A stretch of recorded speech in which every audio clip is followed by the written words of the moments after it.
கர்த்தருக்குள் பிரியமானவர்களே, April 19 எலஞ்சி white அம்மையார் அவர்களுடைய மாரநாதா புத்தகம், பக்கம் 217.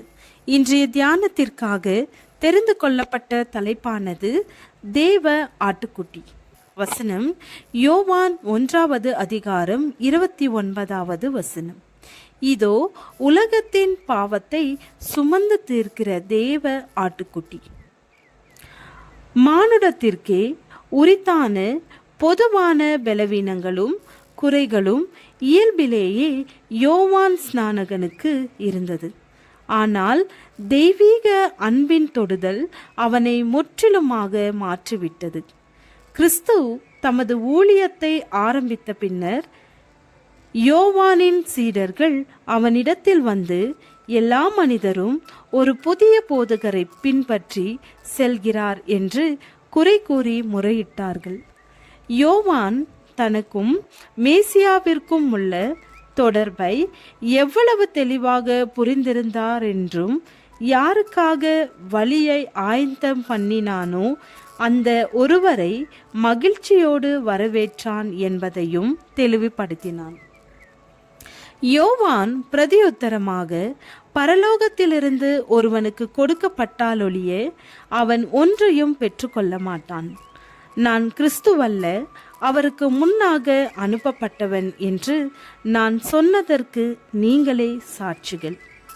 மணவாட்டியை உடையவனே மணவாளன், மணவாளனுடைய தோழனே அருகே நின்று அவனுடைய சொல்லை கேட்கிறவனாய் மணவாளனுடைய சத்தத்தை குறித்து மிகவும் சந்தோஷப்படுகிறான்.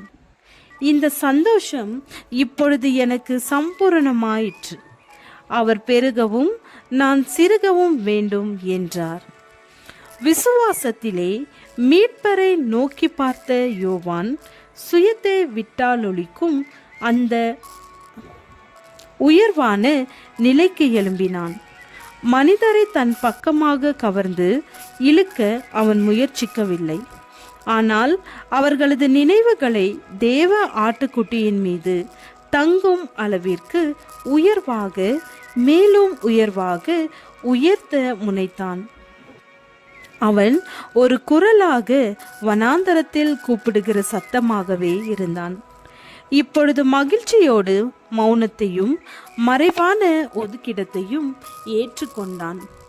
ஜீவனின் ஒளியாகிய அவரிடத்திற்கு அனைவரது கண்களும் திரும்பும்படி அவ்வாறு செய்தான்.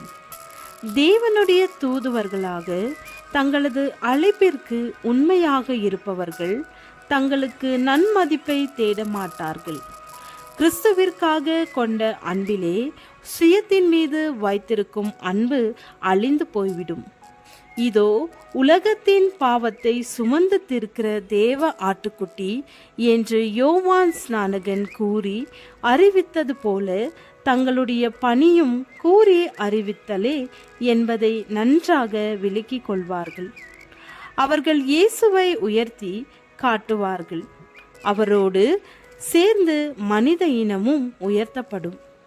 சுயத்தை வெளியே தள்ளி வெறுமையாக்கப்பட்டிருந்த தீர்க்கதரிசியின் ஆத்மா தெய்வீக ஒளியினால் நிறைந்திருந்து மீட்பரின் மகிமையை குறித்து சாட்சி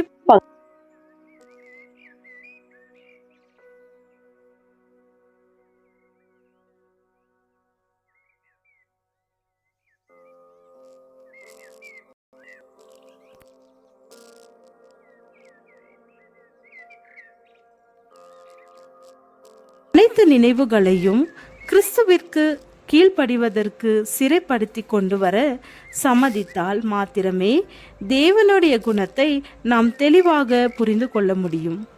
விசுவாசத்திலே கிறிஸ்துவை ஏற்றுக்கொள்வோம்.